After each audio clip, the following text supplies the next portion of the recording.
have you had this house for? 45 years. A lot of memories in this house. A lot of memories. A lot of memories. When was it this morning that it started? Somewhere maybe around 4:30. And you were When asleep? we were asleep, and my grandson asked me, "Did I smell smoke?" And I'm like, "No." And I jumped up, and sure enough, we ran through there and opened the den door, and the carpet on the back porch part was afire. Maybe about an hour ago, maybe my neighbor next door came running over and said, "Your house is on fire."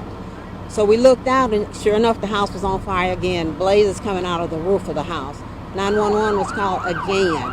They got here, and they couldn't connect to the fire hydrant that is right on the side of my house, because there have been no fire hydrant there for the last 9 years that I know of. And every time I talked to them about it, the people at the water company told me it's on order. It doesn't take 9 years for a hydrant to come. We have one hydrant that's supporting the whole neighborhood. Something really needs to be done about it. The closest hydrant that we had is over 1,500 feet from this resident. That's one of the things that we are trying to fix out here in the city of Prichard. The hydrants being maintenance and repaired when they're supposed to. Really, it's really heartbreaking, because if the hydrogen had been working, maybe they could have saved my home. So this is what it's been for? This is what it's been for over 9 years. Over 9 years. In the meantime, I mean, the citizens are having to deal with this, and also the fire department is having to deal with the stress of whether or not it's going to be here and whether or not it's going to be working properly. Any firefighter needs whenever he's entering in a burning structure, and to make sure that he has something to extinguish whatever he finds, and that's basically our shield and our weapon. And if we don't have that, then it makes it very difficult and dangerous for us to do our job.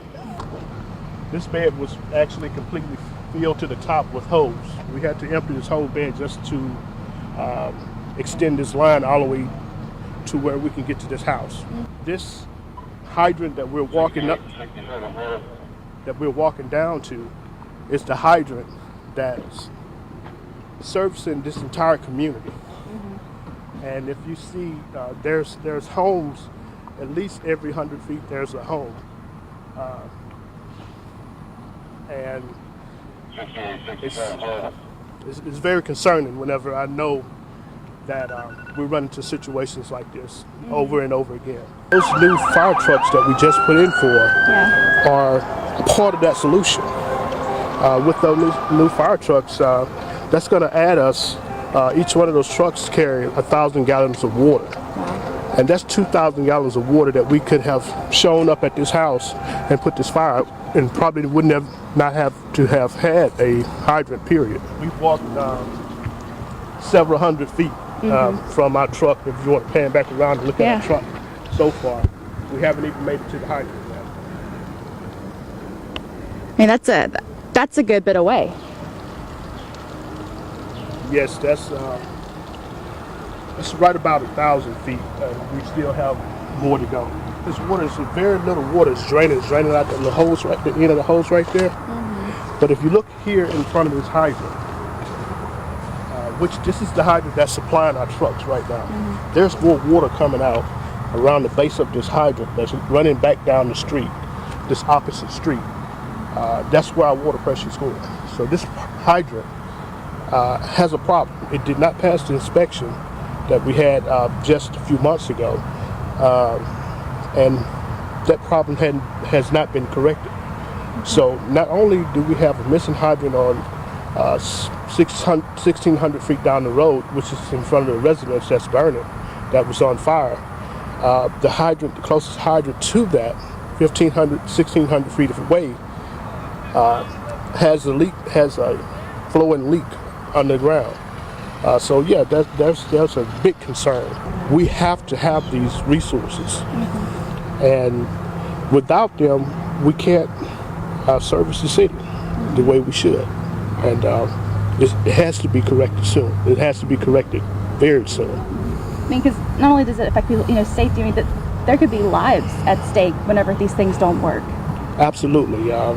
This type of experience this morning could have delayed us from actually entering a house and rescuing a citizen or any person or animal or anything from one of these burning houses on this street alone. And to be put in that situation, it's a hard thing to do, and a hard thing for me to see our firemen go through day after day. You coming off here, this kink shouldn't be here. So what does that mean when you see a kink like that? A kink like that could actually restricts the water flow. Okay. And you could actually shut off the operations totally at the pump just by having kinks in the line. What kind of impact has this had on your guys? I mean, I'm sure they've come concerned to you.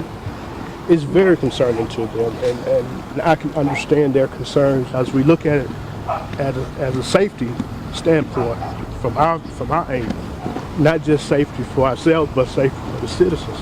We just walked down the street and saw where that other hydrant was whenever there's one right here on the corner. I mean, and that was probably a few extra minutes of y'all's time, but how important is 1 minute for y'all?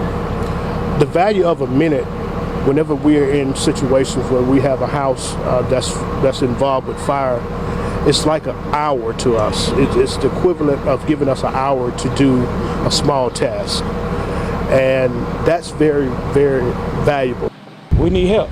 We need help here to make things better for the residents, because it could have been my house, could have been in the neighbor's house on this street or even in this neighborhood. One hydrant supporting the whole neighborhood.